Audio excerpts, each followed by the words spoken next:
Iyi ni radio BBC gahuza miryango ivugira i Londres kuri metero 19, 25, 31 na 41 no ku mirongo ya FM mu karere k'ibiyaga bigari kuri bonesha FM mu Burundi no kuri internet kuri bbcgahuza.com.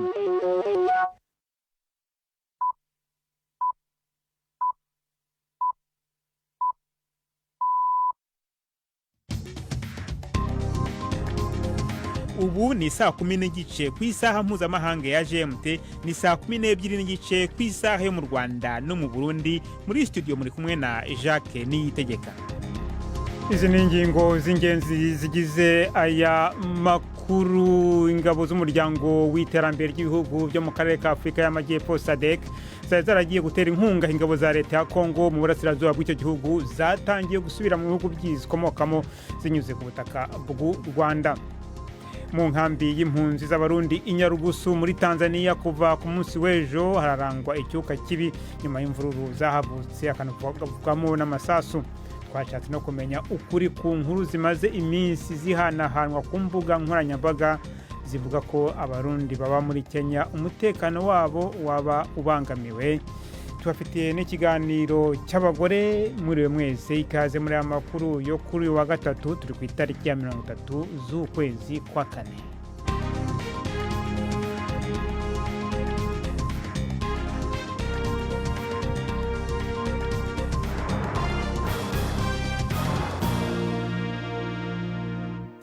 Ayo makuru ku buryo burambuye ni mukanya. Prime Ndikumagenge amaze kutugezaho incamake y'amakuru avugwa hirya no hino ku isi, na makuru atugezaho ari mu biro bya BBC i Nairobi.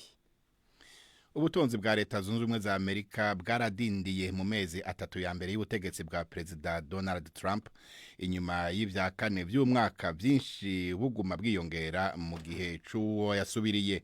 Umwimbu wose uva mu gihugu wagabanutse ko ubusa n'ibice 3% mu mezi atatu ya mbere y'umwaka. Abanyamakuru bafatanya uko gusubira hasi n'ingingo z'ubutunzi za Trump harimwo kutabona iyaja n'iyava ku makori, vyatumye haba amakenga mu banyamitahe no mu masoko y'amafaranga. Trump ata ishavu kuwo yasubiriye. Mu mezi atatu ya nyuma y'igihe ca Joe Biden ubutunzi bwiyongeye ku rugero rwa 2.4%. Umushikiranganje wa mbere wa Ukraine Denis Shmyhal yavuze ko amasezerano amaze igihe yitezwe cyane y'ubutare n'imitahe na leta zunze ubumwe za Amerika ashobora guterwa ko imikono mu masaha 28 ari imbere. Yavuze ko ibibazo bikomakomeye vyumvikanywe ko icegera ciwe ari mu nzira aja Washington mu gihe integuro yayo iriko iraherahezwa neza. Gusinya integuro yayo ya mbere kwapfuye igihe ba Perezida Trump na Zelensky baterana amajambo mu biro vy'umukuru w'igihugu wa Amerika Maison Blanche. Uwo mutegetsi wa Ukraine yavuze ko ayo masezerano mashasha adafatiye ku mfashanyo Amerika yari imaze guha Ukraine imbere yuko asinywa. Tukivuga Ukraine, umuvugizi wa Perezida Putin yavuze yuko Uburusiya bufise inshingano zo gutsinda mu ntambara burimwo n'ico gihugu. Dmitry Peskov yashimiye leta zunze ubumwe za Amerika kutwigoro two gushika ku masezerano y'amahoro, ariko yagabishije ko ico yita imizi y'imvo z'iyo ntambara izitanye cyane kugira ngo zitorerwe inyishu mu gihe gito. Uburusiya bwavuze ko bwemeye ibiganiro na Ukraine atakibanje gusabwa, ariko Ukraine n'abayishigikiye bo basaba ko habanza kuba ihagarikwa ry'intambara atagisabwe imbere yuko haba ibiganiro ivyo ari byo byose. Aya makuru mwumvana ya BBC. Umuvugizi w'umugambwe uri ku butegetsi mu Buhindi avuga yuko gukoresha inguvu za gisirikare kuri Pakistan atawo bishira inyuma mu gihe icuka kiguma kirushiriza kuba kibi hagati y'ivyo bihugu bibanyi biturutse ku gitero cagabwe ku bakerarugendo muri Kashmir hagapfa abantu 26. Shazia Ilimi yavuze ko ingingo nyinshi zija zamaze gufatwa kandi ko umushikiranganje wa mbere Narendra Modi yahaye ububasha igisirikare. Ubuhinde buri mu myiteguro kandi byinshi byaramaze gukorwa. Hari ingingo nyinshi zimaze kuja mu ngiro kandi sinzosiga n'inyuma ko bishoboka gushira mu ngiro n'izindi ngingo zirimo n'iz'igisirikare canke kugaba igitero. icizere kuri Pakistan ni zero. Yama yahakanye uruhara mu bitero harimo n'iki nyene. Ibyo bavuga byose ntaco bivuze. Nibaza yuko bose babona ivyo bamye bakora, ico bashoboye n'urugero rwabo rwo kwigenza nabi. Bahindutse nk'igihugu citwara bunyeshamba, atakindi gishoboye gutanga mu makungu atari ikintu kimwe gusa, iterabwoba. Ubuhinde bwagiriza Pakistan gushigikira abashaka kwiyonkora mu ntara ya Kashmir, ivyo Pakistan kabihakana. Umushikiranganje wa Pakistan ajejwe kumenyesha makuru Atullah Tarar mbere yari yavuze ko leta yiwe ifise amakuru yigendereza yo kwizera ko himirije vuba igitero c'ubuhindi, ariko nta birenga ngaho. Yongeye ko Israel yagavye ibitero kuco yise intagondwa muri Syria mu gihe hadutse intureka zishingiye ku madini mu karere kiganjemwo abadruze hafi y'umurwa mukuru Damas. Itangazo rihuriwe ko n'umushikiranganje wa mbere Benjamin Netanyahu n'uwo kwivuna abansi Israel Katz yavuze ko ubutumwa bwarungikiwe abategetsi ba Syria buvuga ko Israel yiteze ko hagira ico bakoze kugira babuze ko abadruze bagirirwa nabi. Inkuru ya Sebastian Asher ari Jerusalem muyumva mwijuri rya Robert Patrick Misigaro. Muri iyi minsi ya vuba ukurasana hagati y'imigwi ikorana n'ubutegetsi bushasha bwa Syria n'abagwanyi bo mu muryango wa Druze imaze guhitana abantu bashika 13 i Damas no mu micungararo yaho, bituma haduka izindi mpungenge ku mutekano muri Syria. Israel ifata umugwi w'abagwanyi biyitirira idini rya Islam batembagaje Bashar al-Assad nk'umugwi ushobora guteza ibibazo ku rubibe rwayo, kuko ari umugwi wamutse kuri Al-Qaeda. Israel ivuga ko ibitero biheruka muri Syria ari ivyo kugabisha kugira yerekane ko yiteguriye kugwanira abadruze basanzwe ari inkehwa atari gusa muri Syria ahubwo no muri Israel. Kuva Bashar al-Assad atembagaje ku butegetsi, ibikorwa vy'igisirikare ca Israel muri Syria vyarongereje umurindi. Ndangirize ku nkuru y'u Rwanda, aho Atletico de Madrid wabaye wundi mugwi w'umupira wo mu cicaro ca mbere wagiranye amasezerano yo gukorana na Visit Rwanda. Ni mu gihe ayarasanganywe amasezerano benayo Arsenal, Bayern Munich na Paris Saint-Germain agize igihe anegurwa kubera imigenderanire yayo n'urwego rw'u Rwanda rujejwe iterambere RDB.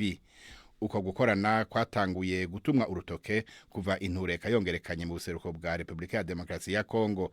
Abategetsi ba Kongo bagiriza u Rwanda guha ibigwanisho umugwi M23 no kurungika ingabo zo kuwufasha intambara. U Rwanda ruhakana gushigikira uwo muhari. Jacques urakoze Prime ndi kumagenge kuri iyo ncamake y'amakuru.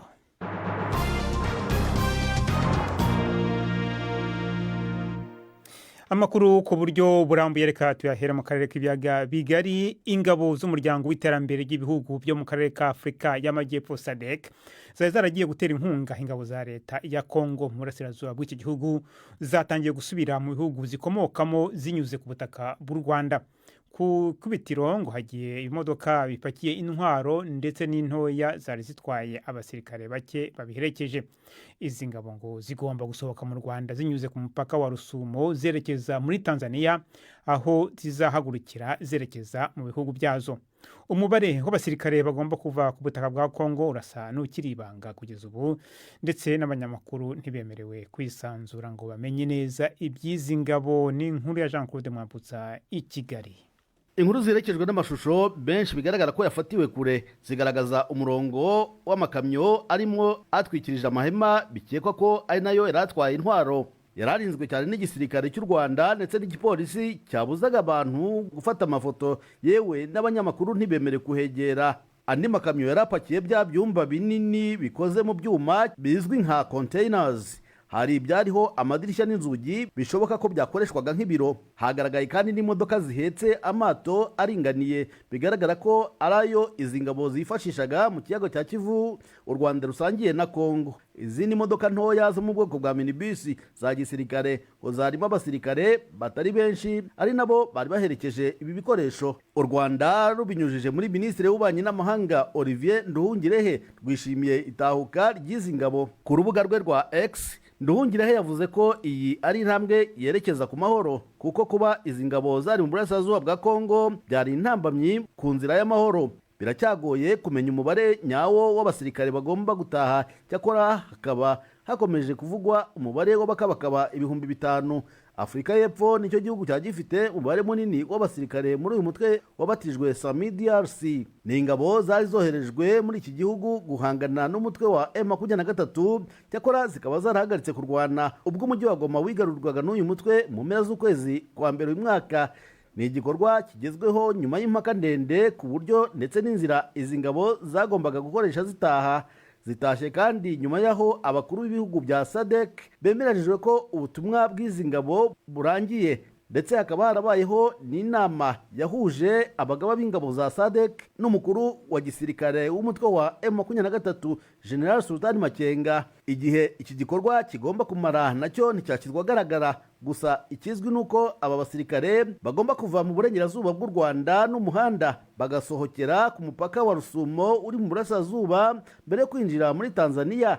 Aha ngo niho aba basirikare bagomba gukusanyirizwa mbere yuko basubira mu bihugu baturutsemo. Jean Claude Mwambutsa, BBC Gahuza Miryango, i Kigali. Hagati aho ingabo z'umuryango w'abibumbye ziri mu butumwa buzwi nka MONUSCO mu burasirazuba bwa Repubulika ya Demokarasi ya Kongo zatangaje ko zatangiye kohereza i Kinshasa abasirikare amagana benshi ba leta bari barahungiye mu bigo byayo i Goma nyuma y'uko uyu mujyi ufashwe n'inyeshyamba zo mu mutwe wa M23 mu kwezi kwa mbere. MONUSCO yatangaje ko ibifashijwemo n'imodoka za komite mpuzamahanga y'umuryango utabara imbabare CICR, abo basirikare, abapolisi na bamwe mu bagize imiryango yabo boherezwa i Kinshasa mu gikorwa ngo kizafata iminsi myinshi. Reka noneho tujye mu nkambi y'impunzi z'abarundi i Nyarugusu muri Tanzania. Kuva rero ku munsi w'ejo harangwa icuka kibi inyuma y'intureka yahadutse akavugwa n'amasasu. Icyateye izo ntureka ntikiramenyekana neza, mu gihe yaba leta ya Tanzania yaba n'ishirahamwe riraba impunzi HCR bose bavuga ko bakiriko baratohoza ibyabaye. Ariko izo mpunzi zo zivuga ko byaturutse kubaje gusahura ibicuruzwa by'umwe muri bo, mu gihe ayandi masoko avuga ko byahereye kwisakwa igipolisi cyariko kirakora muri iyo nkambi irimo abarundi barenga 40,000. Mugenzi wanjye Bernard Bankukira mu biro bya BBC Nairobi yakurikiranye iyo nkuru mu kanya kashize twavuganye kuri telefone, amaze kumbwira ico amaze kumenya gushika ubu. Ego nkuko ubivuze, umunsi w'ejo kwa kabiri muri iyo kambi ya Nyarugusu iri mu karere canke district ya Kasulu mu ntara ya Kigoma waranzwe n'imvururu, aho umwe mu mpunzi twashoboye kuvugana tubwiye ko zatanguye igihe imodoka zibiri zatera iduka y'umwe mu mpunzi zipakira ibicuruzwa vyiwe, ziragenda zirasubira ziragaruka ngo zirapakira, hanyuma ngo zongera ziragaruka kwa gatatu. Ariho rero izo mpunzi zaca zigumuka zivuga ko zidashobora kwemera kunyagwa izuba riva, induru iraduka gushika ngo naho zateye amabuye ngo zikamena ibiro vy'izo modoka. Ibyatumye rero ngo abapolisi baca batangura kurasa ku mpunzi bakoresheje amasasu nyayo n'ivyuka ngo bikoroza amosozi. Ibintu rero ngo bikaba byarabandanije gushika ngo no kumuhingamo. Ibyo urumva rero nibivugwa n'impunzi, ariko hari ayandi makuru nayo avuga ko ahubwo ngo ako kagoma koba kavuye ku gikorwa c'abapolisi ngo bariko barasaka uruganda zocemewe n'amategeko. Rero gushika ubu nta nkuru nyayo yerekana neza na neza imvo zateye izi mvuru. Hanyuma se hagati aho yaba ubutegetsi bwa Tanzania cyangwa se HCR hari icyo bari bavuga kuri izo nkuru zigenda zikwirakwira? Gushika ubu yaba HCR canke leta nta ruhande batubwira ibyabaye neza na neza, kuko twarondeye ubujeje kumenyesha amakuru mw'ishirahamwe HCR rijejwe impunzi muri Tanzania, akaba yatubwiye ko barungitse intumwa mikambi kugira ngo zimenye neza na neza ingene ibintu byagenze, ariko ko batari bwaronke icegeranyo. Eka n'umuvugizi wa leta ya Tanzania nawe nyene nuko twamurondeye atatubwira ko atamakuru akwiye yarafise ko yaraki yarondera. Ariko tuzi ko atari ubwa mbere impunzi z'abarundi ziri mu makambi y'impunzi aho muri Tanzania zidogera kuba ngo zidafashwe neza. Ego si ubwa mbere mbere amakuru avuga ko no muri iyo kambi ya Nyarugusu irimo impande zibiri, uruhande rumwe rw'abarundi urundi nabwo rukaba rw'abakongomani. Haciye igihe kitari gito isoko ryo ku ruhande rw'abarundi ngo barayugaye. Rero izi mpunzi zibona yuko ngo ari uburyo bwo kuzihatira guhunguka, bo niko babibona. Hanyuma kandi tumenyeshe yuko no mu minsi heze akaguma gasa nk'aka gaheruka kwaduka kuba ikambi ya Nduta iri muri district ya Kibondo, ni mu ntara Kigoma nyene, yoyo igizwe n'abarundi gusa. Impunzi zibayo zikaba zavuze ko izi mvururu zavuye ku wabo, zavuga ko yatwawe mw'ijoro ntizamenye bamutwaye, kandi ngo ntibwari bubaye bwa mbere. Ariko abategetsi bahavuye baja guhumuriza muri iyo kambi, nazo zirabashikiriza izo mpungenge zari zifise. Hanyuma nabo rero baca bazihanura ko hagize ikizibakira zogerageza gukurikiza amategeko, zikitura inzego kugira ngo nazo zibatunganirize. Mugenzi wanjye Bernard Bankukira uri mu biro bya BBC i Nairobi. BBC gahuza miryango tugeze ku isaha ya 12:45 ku masaha yo mu Rwanda no mu Burundi. Hano i Londres tugeze ku isaha ya 11:45. Ano makuru kandi mushobora kuyakurikira kuri Facebook Live, habari kuri internet. Samirana radio yacu dukunda. Ibiganiro vya BBC kuri radio Humuriza mu Burundi ni ku murongo wa FM 99.6. BBC gahuza miryango.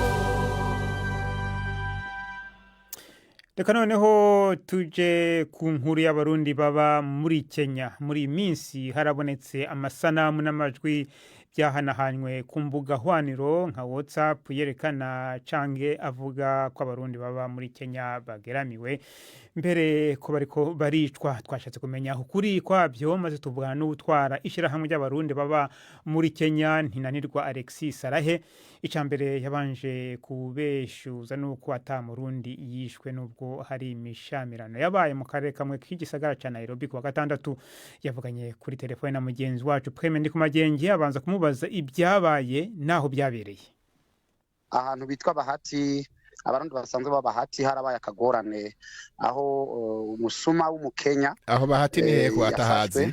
Kubatahazi Bahati na karere kari mu gisagara ca Nairobi gafatanye naho bitwa Shaurimoyo na Makadara, kaba kari mu karere ka Magadara. Mu bisanzwe habaye umukenya yari yivye umusuma. Urazi ko umusuma no muri Kenya bamufasha avuga ati umusuma baramwiruka ko baraheza baramwica. Bamwishe rero kubera ko karere kabamwe abarundi benshi bene umuntu bace batana kwidoga bavuga ngo ahubwo yishwe n'abarundi. No rero abakenya baca biroha mu barundi, ego abatari bake barakomeretse, mugabo gushika amasaha nta numwe ari mu bitaro, gushika amasaha nta murundi yitavye Imana. No mu mishwamirano nta mukenya yishwe uretse uwishwe nk'umusuma ava yuko imishwanirano itangura. Hakomeretse abarundi nk'abangahe? Gitigire numvise ejo turi kuri tere cari 12 mugo turi mu nama twagiranye n'abajeje intwaro, ndanumvise ko arawundi 23 kandi imishwamirano yarahagaraye ko twaragiranye inama ejo n'abajeje intwaro hamwe n'abajeje umutekano baratwemeza ko ibintu bigiye kuba mu buryo neza.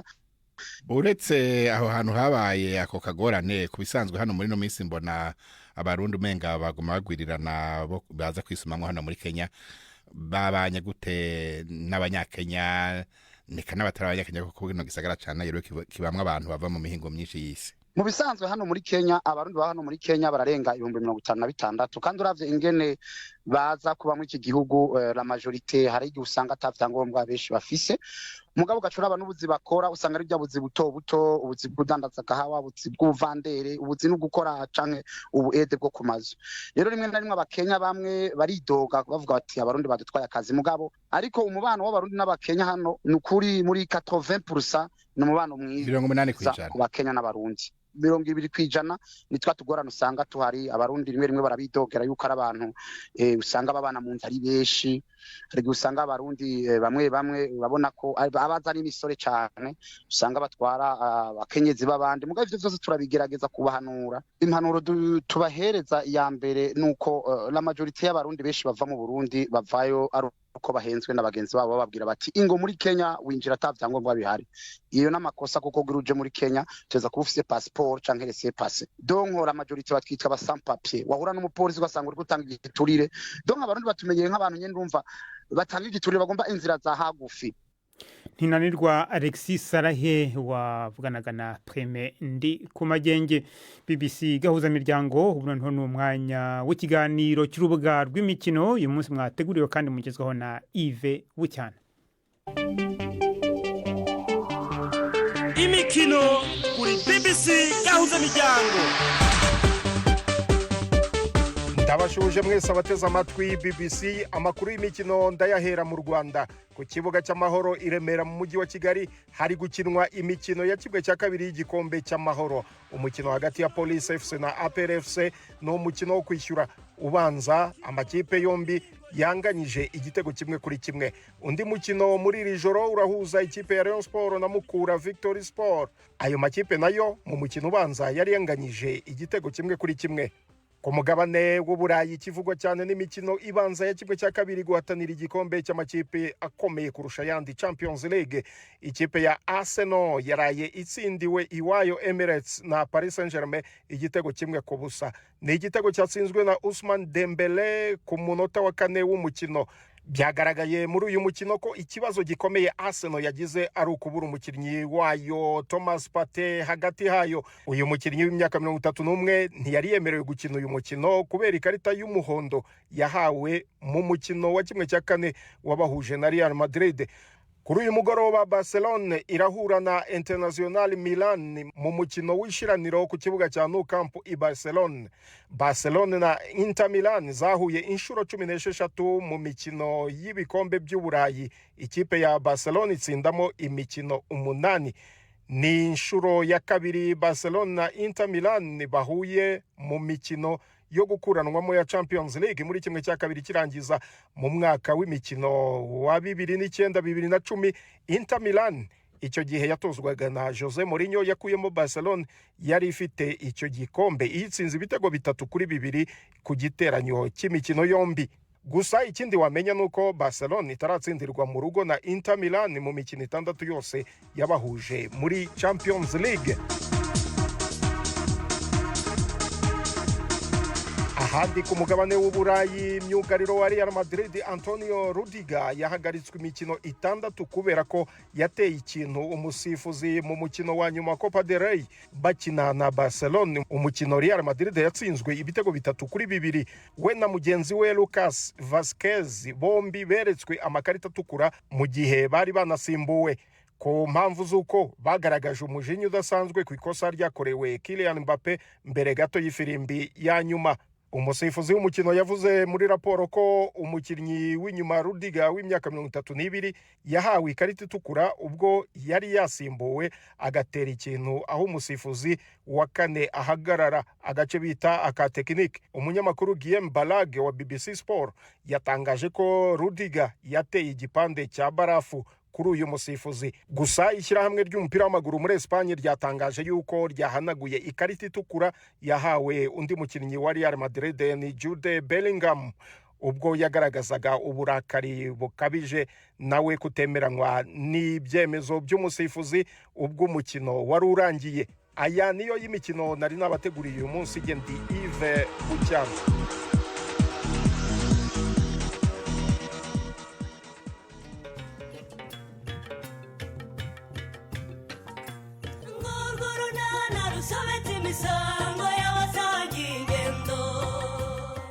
Mu kiganiro cyo kuri wa 4 twabateguriye impereza kana rero ngaterure yewe yanazane rwose nizere ko katari bunyanga oya ntabwo yanga abantu Petri kashonje mama mana we ariko uyu mwana ni Stefano Musa umva uyu rwose nawe ni Stefano neza ntawe yatinyuka kumwihakana ndakurahiye wagira ngo ni fotokopi neza pe sibyo murebwe. Ni 12:45 kuri BBC.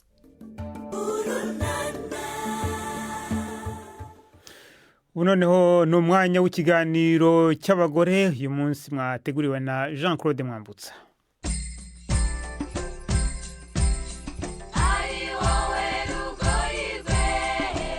Mwiriwe neza nshuti za BBC, ikaze mu kiganiro cyacu cy'abari n'abategarugori cyo kuri tariki ya 30 z'ukwezi kwa kane mwaka wa 2025. Kuri uyu mugoroba turi mu karere ka Gicumbi mu murenge wa Bukure, aho twasuye rwiyemezamirimo wihariye waretse umwuga yize w'ubuvuzi akiyegurira ubuhinzi bwa kawa. Agnes Mukamushinja amaze imyaka 10 yinjiye mu buhinzi bwa kawa, asohotse mu bucuruzi bw'imiti, yemeza ko nabwo bwamwungukiraga cyane.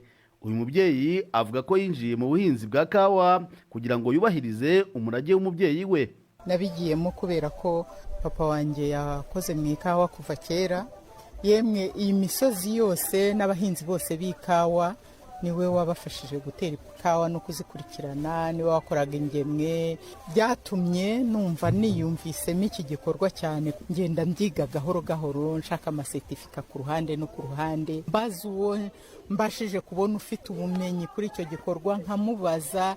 Tuba dufite amahugurwa atandukanye. Ni imirimo myinshi isaba igihe kinini cyo kwikurikirana, isaba amasaha makeya yo kuryama nk'uko tuzi abacuruzi babigenza, akazi kangana gutyo, kandi nanone za nshingano ufite zo mu rugo. Inshingano z'umubyeyi burya ntago zikurwaho n'ibi, ahubwo izi ngizi ziramforsa za nshingano, kubera yuko iyo wakoze ubona icyo ujyana mu rugo. Hano nabonye umwihariko w'abakozi ku ijana, nabonye nka 80 hari baba ari abagore 90.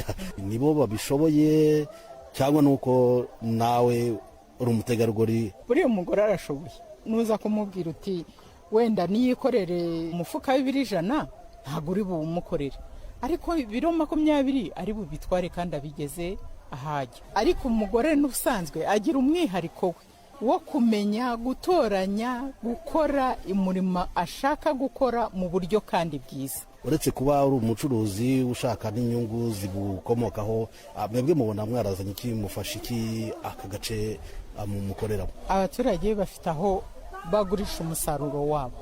Uyu musaruro ubundi twawuheraga nibuye tukawugurisha ku giciro gito. Uyu munsi awuzana uko wakabaye, tukawutonora tukaguha agaciro gakwiye ku isoko mpuzamahanga. Twahaye agaciro rero umusaruro. Icya kabiri, twazanye amafaranga agaragara mu bantu. Uyu munsi niba uyu musaruro uko ureba ahangaha ntago ari mukeya, aya mafaranga yose ari ahangaha yagiye mu baturage. Ubwo ni ukuvuga ngo umuturage ahari sizeni yarageze, amafaranga arayafite. Harimo abo tugurira za mituweli de sante, hariho abo dufatanya n'ubuyobozi kubaka inzu zo guturamo. Nsanga rwose Nova ifite akamaro kanini kuri iyo community ya hano. Muri rusange ikigo cye cya Nova Coffee gihinga kawa ariko idahagije ngo ibe yahaza uruganda. Ibi bituma ikorana n'abahinzi bakaba 3,000 igurira umusaruro ukiva mu murima. Abandi babona inyungu ni babagore bakaba 500 twahoze tuvuga. Aba ngo babonye akazi gahoraho kabafashije kwiteza imbere. Amafaranga bwa mbere navanyemo naguzemo ingurube. Rero ntekereza yuko uko ngenda nkakora nzagenda niteza imbere, ndetse n'abandi akenshi ngenda nganira nabo n'urwo rwego bagezeho bavuga ko kabateza imbere. Twese buri muntu aritunze, n'umugabo nta kuvuga ngo aragusuzugura cyangwa ngo murasuzugurana. Niba uri mu rugo ukabona ikintu kibura urakigura. Ubu rwose nta mugore wawe udafite ibiti by'ikawa, utayifitiye kawa ye ku giti cye, kuko turakora bakaduha ingemwe z'ikawa zabo bitunganyirije tugatera, ubundi zamara kwera ukabasha kugemura. Aka kazi nkora urabona gatuma umuntu asa neza, amafaranga baduha tukayizigama, ukaba wagura agatungo nk'uko nguko, suba inzererezi mu muhanda ukagira aho ubarizwa, ukaba wagira n'umushinga upanga wawe. Hari abamutangarira kuba yaratinyutse bakabibona nko kwigerezaho, ariko we ngo gasanga nta gitangaza yakoze. Impano Imana yarayiduhaye yo gutunganya ibintu kandi tukabikora neza. Icyangombwa ni ugushyiraho imbaraga z'ubwenge n'umutima, ukamenya icyo ugiye gukora kandi ukagiha agaciro.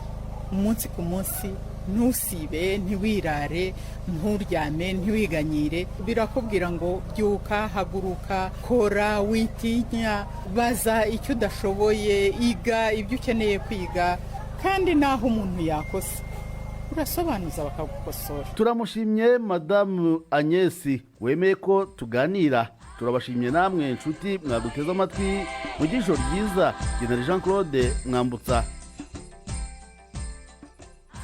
urakoze Jean Claude Mwambutsa na Agnes mwaganiraga mu kiganiro cy'abagore. Ni nacyo rero kishoje amakuru yacu yo kuri uyu wa gatatu itariki ya 30 z'ukwezi kwa kane. Na makuru yarahagariwe na Nina Iradukunda. Ni makuru yacu arakomeje ni kurubuga rwacu rwa internet bbc.gahuza.com.